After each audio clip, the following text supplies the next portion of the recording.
No nome de... Esse é o tema da nossa mensagem hoje. O nome de Jesus tem muito poder. Esse nome tem poder. Amém? Franciane tem poder nenhum.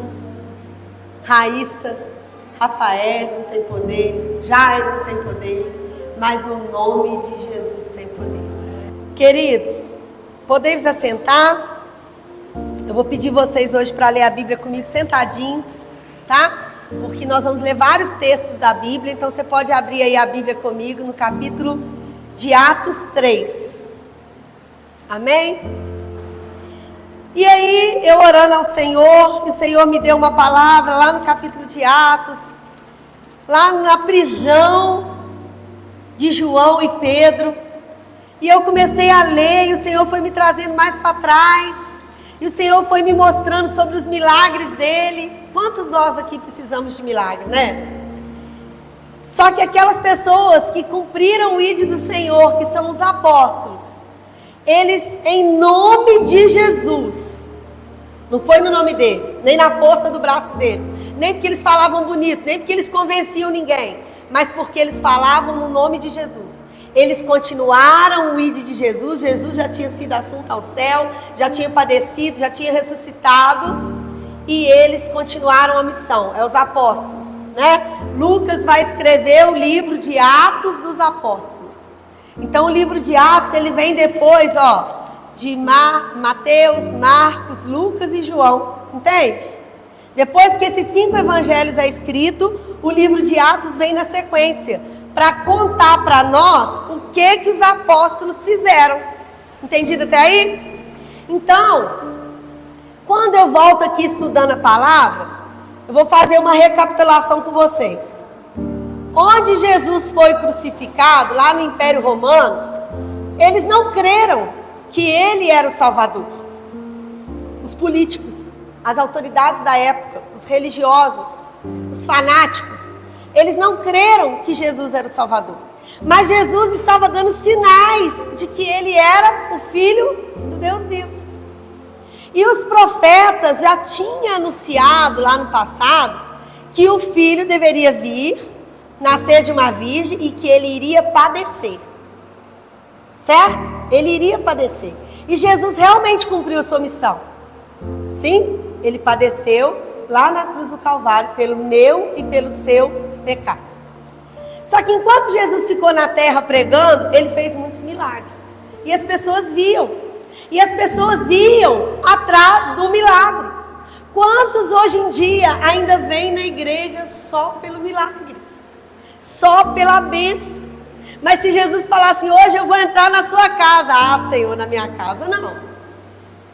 Ah, Senhor, muda a minha vida. Ah, muda não. Porque quando o Senhor muda, Ele faz igual a faxineira, tira tudo do lugar. Quando a gente tem uma faxineira na nossa casa, a gente fica assim, nossa, mas ela não guardou o coador no lugar certo, ela não fechou a garrafa do jeito que eu gosto. Porque ela não é da casa, mas ela vem para mudar tudo mesmo, para limpar, para tirar a sujeira. E quando Jesus ele entra na nossa casa, Ele vem para isso, para mudar, para tirar a sujeira, para te incomodar. E às vezes dói. Mas por quê? Porque o Senhor Jesus, Ele quer fazer milagre. Ele quer limpar as nossas feridas. Ele quer mudar o nosso jeito. Ele quer pôr a gente ali, alinhado com o propósito. E os apóstolos tiveram esse tempo com Jesus. Eles foram preparados por Jesus e Jesus mandou que eles fossem de 2 em 2. Por isso que eu entendo o projeto da família. O Senhor não quer que a gente ande só. O Senhor quer que a gente ande de 2 em 2, porque a carga fica mais leve. E com os apóstolos não foi diferente. O Senhor falou, vai de 2 em 2. E depois então que o Senhor foi assunto ao céu, que Ele foi crucificado, que Ele venceu a morte, porque Ele não foi achado morto, Ele não prova a morte como nós provaremos, Ele ressuscitou, amém? E Ele vive, a notícia se espalhou. A notícia espalhou que Ele estava vivo. E vários apóstolos tiveram experiências de ver Jesus ressuscitado, amém? E foram cumprir a missão dele. No livro de Atos, vai nos mostrar que 5.000 pessoas receberam a Jesus e foram batizadas. através da vida dos apóstolos. Deus ressuscitou esse Jesus do que todos nós somos testemunhas, está falando no capítulo 2. Ele ressuscitou. Então não há dúvida, porque naquele tempo houveram pessoas como nós, vivas de carne e osso, que tiveram experiências e deixou os relatos de que Jesus ressuscitou. Se você está aqui porque você crê em Jesus, amém? Você crê que Ele ressuscitou, você crê que Ele vive, você crê que não importa a circunstância, é para Ele que você tem que recorrer. Só que o Senhor Jesus, Ele nos ensina a usar algumas ferramentas, como a oração, o jejum, a palavra e também o sangue dele. Quando eu oro por doente, a Rayane teve uma experiência essa semana comigo, ela deve ter ouvido eu falar: Senhor, passa uma gota do teu sangue naquela pessoa. Porque uma única gota do sangue de Jesus, querido, é suficiente para transformar o doente em são. Amém? Se ele der a ordem, a pessoa é curada. E uma outra ferramenta que nós crentes precisamos ter é saber que o nome dele tem poder. Eu já contei aqui que o meu pai tinha um bar na Batista de Oliveira, lá em Juiz de Fora, na Batista não, na Benjamin Constant, e tinha um tal de batateiro que ele ia lá, Larissa, e ele ia bêbado. E nesse dia só estava a minha mãe lá dentro, e ele estava perturbando a vida da minha mãe. E eu tinha chegado do cursinho pré-vestibular, e quando eu cheguei, porque eu já saía do cursinho em espírito, eu já andava nas ruas orando, pedindo ao Senhor para nos guardar ali naquele centro. E quando a gente chegava lá naquele bar, era muita opressão, a gente vendia bebida alcoólica, era muito bebum, gente comprando meiota, gente brigando, gente xingando, né? E esse era o nosso ganha-pão na época. E quando eu cheguei lá, queridos, o batateiro estava lá brigando com a minha mãe. E eu entrei para o bar. E a minha mãe foi lá para a cozinha fritar alguma coisa e ela começou a orar. Nisso ele vem correndo para entrar dentro do balcão, a parte que fica só dos proprietários. E eu lembro que eu corri muito, e no que eu corri eu bati isso aqui na quina de um freezer. Doeu demais. E ele querendo avançar para cima da minha mãe, eu fui lá para a cozinha e clamei pelo nome de Jesus. E nisso o Senhor me lembrou do sangue dele, de como tem poder no sangue dele. E aí eu falei com a minha voz, porque o mundo espiritual, ele não ouve o seu pensamento, mas ele ouve o que sai da sua boca. E aí eu clamei pelo sangue de Jesus, e naquela hora o batateiro virou e falou assim: não fala nesse sangue não, que eu odeio esse sangue. Tá vendo como o sangue de Jesus é uma ferramenta poderosa? Não fala nesse sangue, porque eu odeio esse sangue. Aí a minha mãe começou, né? Sangue de Jesus tem poder mesmo. Glória a Deus, nesse nome há poder, usando todas as ferramentas sobre Jesus. E logo parece que aquela cachaça do homem saiu, mas não era cachaça, era demônios. E aí ele ficou com unção, conversou lá, pagou a conta e foi embora.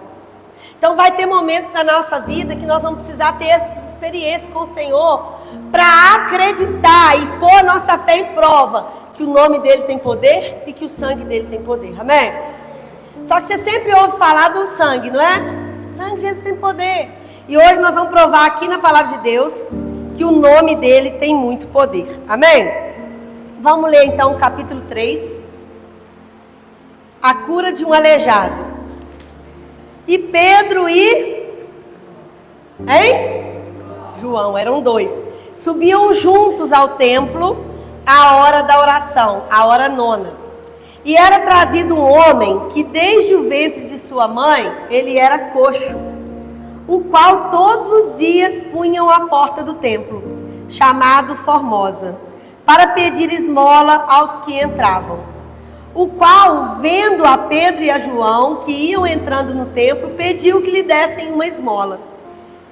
E Pedro com João, fitando os olhos dele, disse: olhe para nós.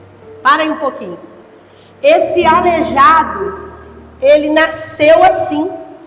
Ele não foi atropelado. Ele não teve uma doença pós-parto, ele nasceu aleijado. E ele precisava que todo dia alguém fizesse algo por ele, que todo dia alguém levasse ele até o lugar do seu sustento, que era esmolar. E quando ele viu os 2 discípulos passando, ele também pediu o que para eles? Esmola. Sabe o que o Senhor está falando comigo aqui nesse minuto? Que tem hora que a gente só quer esmola do reino. Qualquer coisa basta. Mas o Senhor está falando assim: fita os olhos em mim. Porque se você olhar bem para Jesus, Ele não tem esmola para você. Ele tem vida longa, Ele tem prosperidade, Ele tem bênção, Ele tem bom casamento. Sabe? Ele tem uma boa palavra, Ele tem uma boa língua, Ele tem um bom nome para você.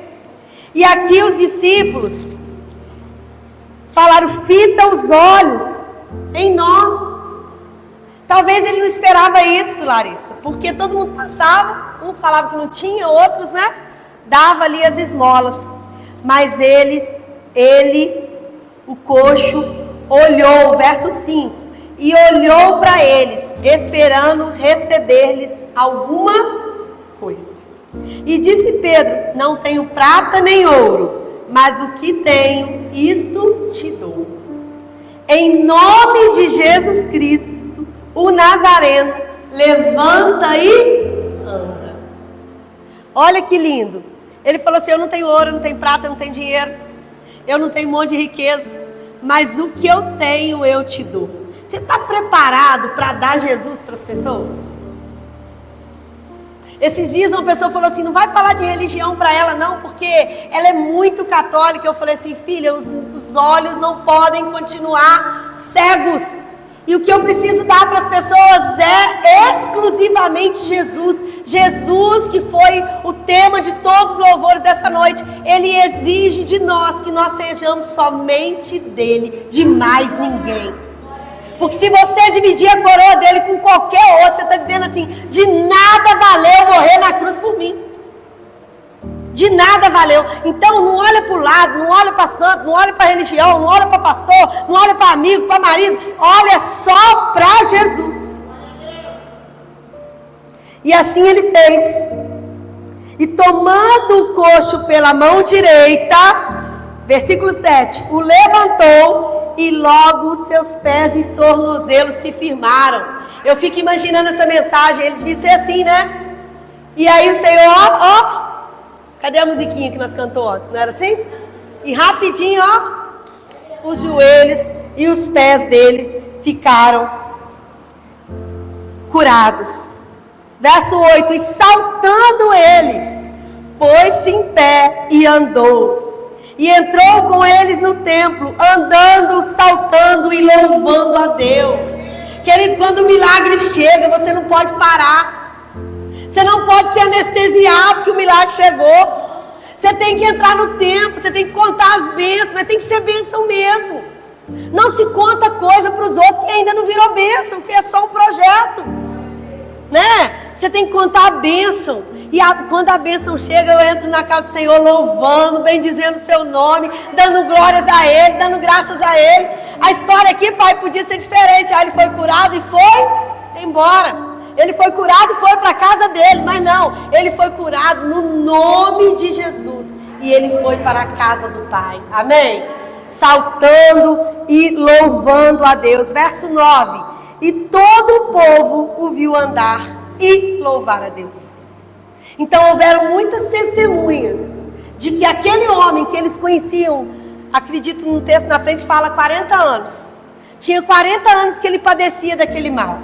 Ele tinha praticamente perdido a vida dele toda. Todo mundo da cidade conhecia ele, via ele na entrada do templo Formosa. E agora aquele homem anda. E agora aquele homem não precisa mais de ninguém para levar ele lá para esmolar, porque Jesus o curou. Amém? E conheciam, no verso 10, pois era ele o que se assentava a pedir esmola à porta de Formosa, e ficaram cheios de pasmo e assombro pelo que acontecera. Eu estudando esses 5 capítulos, eu fiquei assim, observando os adjetivos. Hoje professor, né? Quando um via um milagre, ficava pasmado. O outro ficava assombrado. O outro ficava perplexo. E você quando vê um milagre? Como que você fica? Porque o perplexo é aquele assim, nossa, houve um milagre. Mas, estou perplexo, nem imaginava, né? Aqueles milagres que aconteceram aqui através da vida dos apóstolos, no nome de Jesus, era porque as pessoas crescem e a obra continuasse, o reino crescesse, chegasse até nós. E deu certo, porque chegou. Amém? Chegou.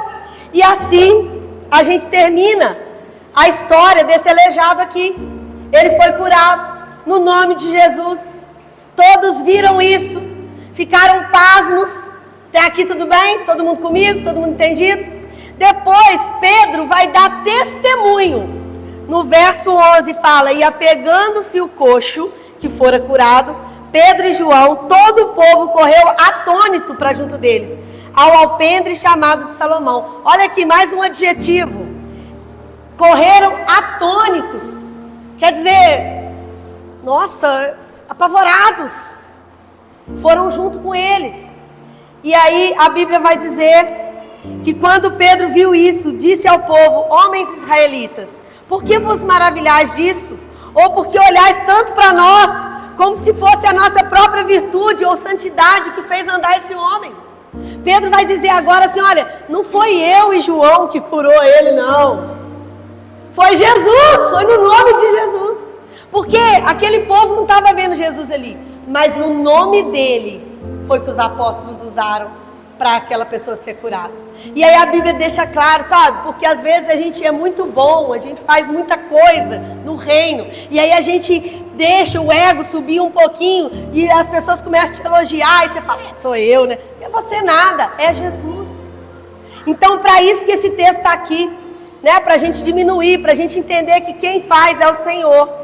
Aí Pedro responde para eles assim, para os israelitas, né? O Deus de Abraão, de Isaac, de Jacó, o Deus de nossos pais, glorificou a seu filho Jesus, a quem vós entregastes e perante a face de Pilatos negastes, tendo ele determinado que fosse solto. Ele está lembrando para aquele povo que esse Jesus aqui é o que o Pilatos falou assim: não vejo nada contra ele não, seja solto. E o texto vai dizer que eles trocaram Jesus por um homicida. Mandou libertar o homicida, o cara que tinha matado o outro, para pôr Jesus, que não tinha nada contra ele. Mas sabe o que tinha contra ele? Inveja daquele povo que não queria ver que Jesus era o Salvador. Eles não queriam ver. Tá cheio de gente assim que não quer ver. O caminho tá ali, tá todo mundo te discipulando, te explicando, falando que é para você andar em santidade, mas você não quer ver. E é isso que aconteceu aqui, ó. Eles não quiseram ver e mataram Jesus. E o mesmo Império Romano depois fez o quê? Criou a Igreja Católica, com Jesus no centro dela, entre aspas. E o que virou? O cristianismo. Primeiro eles matam, condenam e não reconhecem. E depois vira a nação, maior nação cristã do mundo. Então nós temos que pedir ao Senhor para abrir os nossos olhos. Verso 14. Mas vós negaste o santo e o justo, e pediste que se vos desse um homem homicida.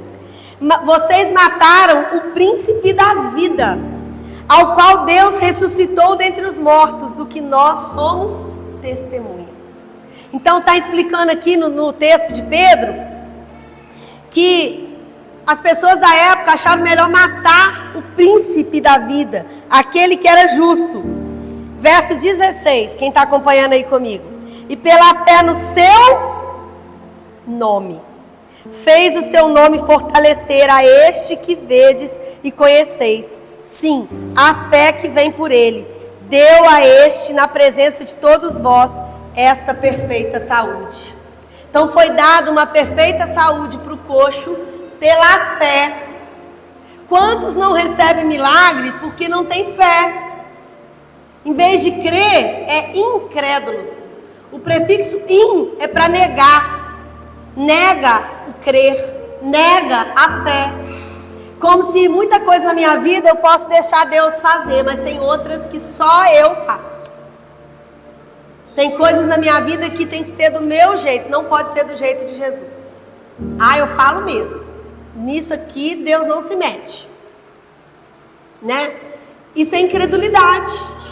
É como se a gente falasse assim: Deus, você não é poderoso para tudo, você é poderoso só para o que eu quero.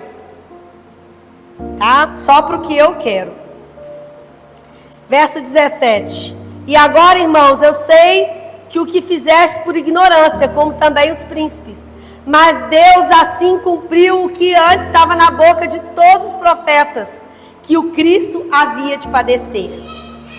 E aí ele fala o que eu falei no início da mensagem: o Senhor Jesus ia vir, ia morrer, ia padecer. Só que ele aproveita a oportunidade. Você tem aproveitado as oportunidades que Deus te dá para falar de Jesus?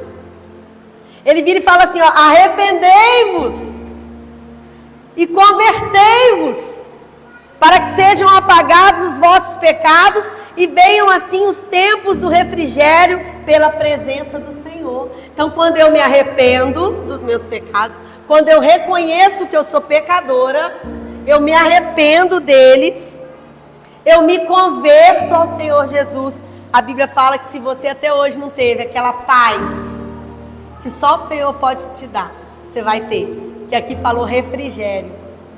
Eu era de uma igreja, irmão Jorge, Assembleia de Deus, que a cantina tinha um nome, chamava refrigério. Eu olhava para aquilo e falava: eles devem querer fazer propaganda de refrigerante, né? Eu não sabia o que era refrigério. E hoje eu penso, realmente, uma cantina é um refrigério, né? Quando você está em cantina de igreja, parece que é tudo mais gostoso, não parece? Salgadinho das irmãs, uma delícia, né, Dona Alice? Só que lá vendia o salgadinho, entendeu? Vendia, não dava não. E estava escrito lá refrigério. Refrigério é lugar bom, é lugar de ficar, é lugar de paz. Aquela pessoa que anda junto com você, ela te traz paz? Eu falei lá na delegacia com o moço, com o delegado lá no plantão ontem, que tem uns homens que vai atrás das mulheres quando termina o relacionamento, né? Aí e eles não aceitam de jeito nenhum. Eu falei: se isso acontecer comigo, é eu atrás do Alex. Não, você não vai me largar, você vai ficar comigo. Aí eles ficaram rindo. Eu falei assim: ó, eu vou perder a bênção, eu tenho que insistir, não posso perder, né? Aquilo que te faz bem, você não pode deixar sair no meio dos dedos, não. Mas talvez uma situação dessa vai levar para o lado do crime. Então não espera perder para valorizar, né?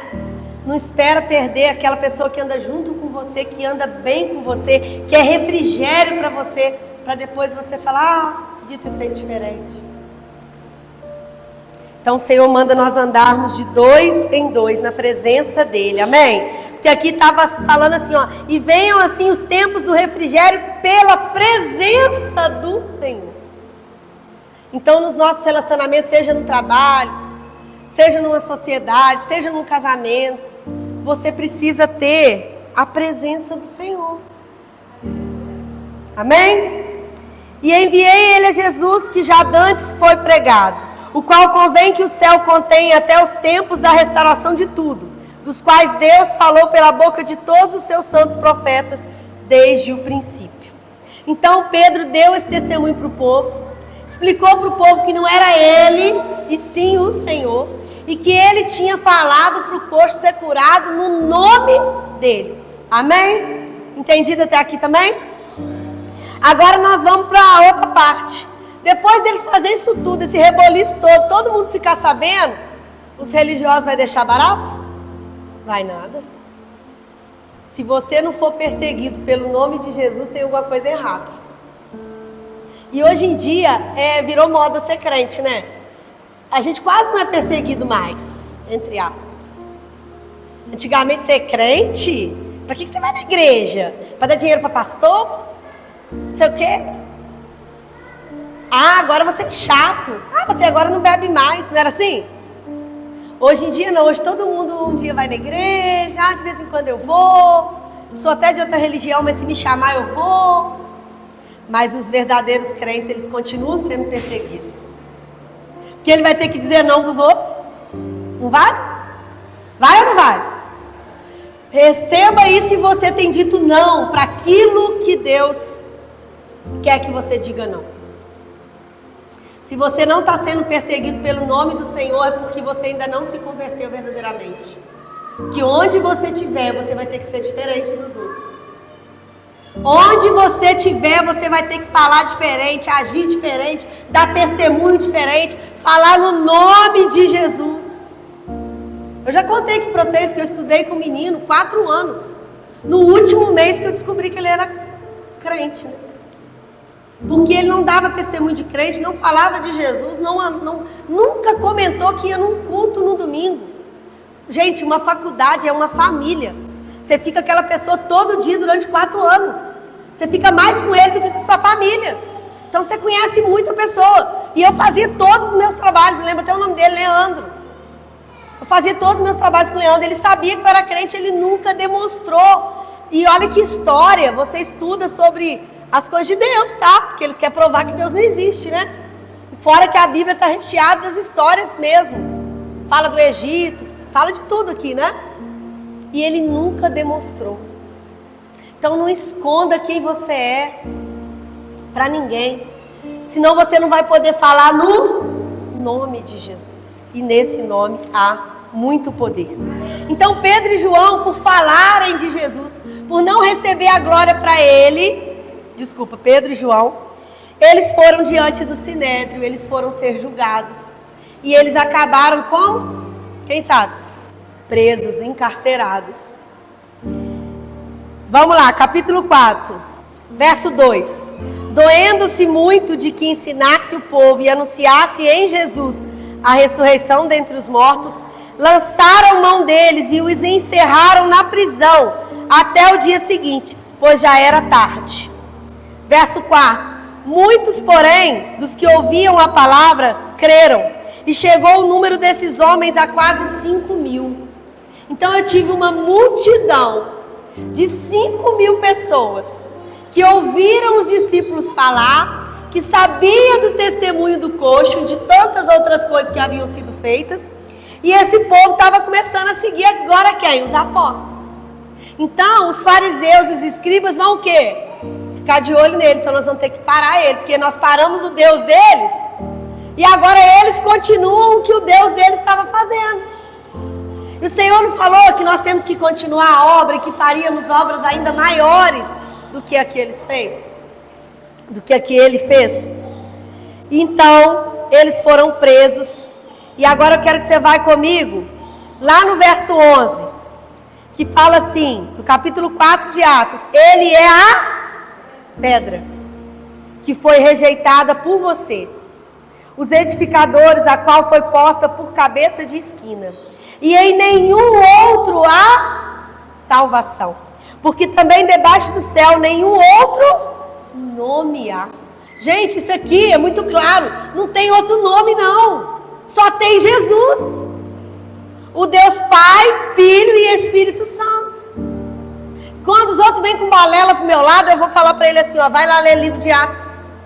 Só tem o Senhor Jesus, não há outro, e em nenhum outro há salvação, porque também debaixo do céu e nenhum outro nome há dado entre os homens, pelo qual devemos ser salvos. Então está dizendo que quem salva é só Jesus. Só Jesus tem poder de te tirar do inferno. Talvez nós estejamos caminhando para o inferno. Deveríamos estar caminhando para o céu. Mas as nossas atitudes, as negações, não deixar o Senhor Jesus como primazia. E a Bíblia fala que é por isso que a gente carrega no nosso corpo muitas dores. Vocês sabiam, querido? Eu já preguei aqui, quando eu falei de Gideão sobre a idolatria. A idolatria, ela traz dores no nosso corpo. Traz maldição para a nossa vida. Então eu não vou aqui pregar para você ficar feliz. Eu vou pregar o que está escrito na palavra. A gente acabou de ler. Que não há salvação em outro. Verso 13. Então eles, vendo a ousadia de Pedro e de João, informados de que eram homens sem letra e indoutos, ou seja, sem conhecimento, maravilharam-se e reconheceram que eles haviam estado com Jesus. Olha que lindo! Eles não sabiam nada, eles não tinham conhecimento, eles não tinham feito teologia, eles não ficavam reunindo lá no salão do templo para poder discutir a palavra, ler os livros da Bíblia, mas só a experiência deles mostrou para aquele povo, por causa da ousadia Você tem que ser ousado. Se você é tímido, pede Deus para te tirar isso, porque a Bíblia compara os tímidos com os fornicadores. Não está lá no meio do grupo das pessoas? Dos adúlteros, dos fofoqueiros. Porque o tímido, ele vai estar do lado de uma pessoa que precisa de Jesus e ele não vai falar. E Jesus te colocou do lado daquela pessoa para quê? Só para você falar de Jesus para ela. Glória a Deus por isso. 14. Vendo estar com eles o homem que fora curado, nada tinham que dizer em contrário. Todavia, mandando-o sair fora do conselho, conferenciaram entre si. Ou seja, eles não tinham que falar mais. No entanto, eles se reuniram. Ou seja, aquele povo religioso que mandava nas pessoas, viu os milagres, sabia o que aconteceu, mas mesmo assim, pastor Jairo, eles se reuniram para resolver o que eles iam fazer. E nessa reunião é que eles vão decidir por colocá-los na cadeia. O que havemos de fazer com esses homens? De quem que estão falando aqui? De Pedro e João. O que nós vamos fazer com eles? Porque nós temos que calar eles. Muitas das vezes vão querer nos calar por conta do Evangelho. Porque a todos os que habitam em Jerusalém é manifesto que por eles foi feito um sinal notório e não podemos negar. Gente, eu fico assim, abismada quando eu leio isso. Por isso que eu falo, leia a Bíblia para você entender do que se fala aqui, para você ser liberto. Está muito claro aqui nesse texto que eles não tinham como negar, era notório, estava dando para ver, todo mundo viu. Teve a cura, teve o milagre. E por que ainda assim eles estão conspirando para tentar fazer algo para calá-los? Era hora deles ajoelhar e se render. Quantos de nós precisamos nos render? Senhor, muda a minha vida mesmo. Eu me rendo. Desse jeito não dá mais. Eu tentei de todas as formas eu não fui bem sucedida. Então eu me rendo. Verso 17 de Atos 4. Mas para que não se divulgue mais entre o povo, ameacemo-los para que não falem mais nesse nome a homem algum. Olha como o nome de Jesus é tão poderoso que ele falou assim, vamos ameaçar eles para eles não falar mais nesse nome. Vai chegar um tempo, já está chegando, né? Que nós vamos ter que decidir se nós estamos do lado de Jesus ou não. Porque vão começar a mandar a gente negar ele. Já está aí, né? Já está tudo sendo preparado. E você, vai negar? Porque quando aperta um pouquinho, a gente já pula, né? Quando as coisas já ficam difíceis, a gente já corre para um lado, corre para o outro, sai até da igreja. Mas o Senhor está falando conosco nessa noite, amém? Que no nome dele tem muito poder. Verso 18, e chamando-os, disseram-lhes absolutamente não falassem mais, nem ensinassem no nome de Jesus. Respondendo, porém, Pedro e João disseram, julgai vós se é justo diante de Deus, ouvir-vos antes a voz do que a Deus? Eles perguntam assim, é justo eu ouvir vocês, parar de falar no nome do meu Senhor e deixar de ouvir o próprio Senhor? Você está recebendo aí, né, irmã? Amém? Você está recebendo aí, né? Glória a Deus, tem gente que está entendendo. Hoje, nós vamos ouvir a voz do homem, nós vamos ouvir a voz de Deus. Quem que a gente vai dar primazia? Ao nome do Senhor ou à circunstância? Ao patrão, ao professor, né? Aquele que supostamente diz que anda com você e está te levando para o buraco em vez de te levar para o céu. Verso 20, porque não podemos deixar de falar do que temos visto e ouvido. Pedro e João, eles estão se defendendo, eles estão falando assim, eu não posso parar, porque eu andei com Jesus, eu tenho experiência com Jesus. Vocês viram? O milagre acabou de ser feito com um coxo, que não foi a gente que fez, foi o Senhor. Então nós não podemos parar. Verso 21, mas eles ainda os ameaçaram ainda mais. E não achando motivo para os castigar, deixaram ir por causa do povo. Porque todos glorificavam a Deus pelo que acontecera. Aí você para aqui, não lê mais nada e fala assim, então tá bom, Pedro e João venceram, Não. Eles deram aquele cala-boca parcial, deixa eles ir, porque o povo está muito alvoroçado, está crendo, né, nesse Jesus, então vamos deixar eles ir. Pois tinha mais de 40 anos o homem que se operara aquele milagre de saúde. E soltou Pedro e João. Foram para os seus e contaram tudo o que lhes disseram os principais dos sacerdotes e os anciãos. E ouvindo eles isto, unânimes, levantaram a voz a Deus e disseram: Senhor, Tu és o Deus que fizeste o céu, a terra, o mar e tudo que neles há. Que disseste pela boca de Davi teu servo, porque bramaram as gentes e os povos pensaram coisas vãs. Levantaram-se os reis da terra e os príncipes que se ajuntaram a uma contra o Senhor e contra o seu ungido, porque verdadeiramente contra o teu santo filho Jesus que ungistes, se ajuntaram não só Herodes, mas Pôncio Pilatos, os gentios e o povo de Israel, para fazerem tudo o que a tua mão e o teu conselho tinham anteriormente determinado que se havia de fazer. Então aqui ele está dizendo: Senhor, tudo que foi feito, falado, explicado, né? Eu estou clamando ao Senhor, porque eles estão fazendo tudo o contrário. Agora, pois, o Senhor olha para as suas ameaças e concede aos seus servos que falem com toda a ousadia a tua palavra. Verso 30. Enquanto estendeste a tua mão para curar e para que se façam sinais e prodígios pelo nome de teu santo filho Jesus. E tendo orado, moveu-se o lugar em que estavam reunidos, e todos foram cheios do Espírito Santo e anunciavam com ousadia a palavra de Deus. Eu amei quando eu li isso aqui, ó. E eles tendo orado, moveu-se o lugar. Amém? Quando o Espírito Santo está na casa, as águas se movem, né? Quando você está lá orando, que você sente a presença do Espírito Santo, algo se move dentro de você. Quando a gente está aqui na oração, que o Espírito Santo está falando, a gente sente um mover diferente. É esse mover que está sendo falado aqui, amém? Como meu tempo está acabando, queridos, eu quero só que você veja comigo o verso 18 do capítulo 5. E lançaram mão dos apóstolos e os puseram na prisão pública. E eles foram o quê? Presos. E a mensagem aqui tem que deixar para outro dia, porque aqui vai dizer que Deus os tirou da prisão, sem ser por mão de homens. E mandaram eles voltar para o templo, para pregar. E quando os anciãos chegaram no outro dia para fazer a condenação deles, eles já não estavam mais lá. Esse nome é muito poderoso, não é, gente? Quando Ele dá a ordem, a nossa vitória é certa. Glória a Deus, aleluia. Verso 24, para terminar minha mensagem.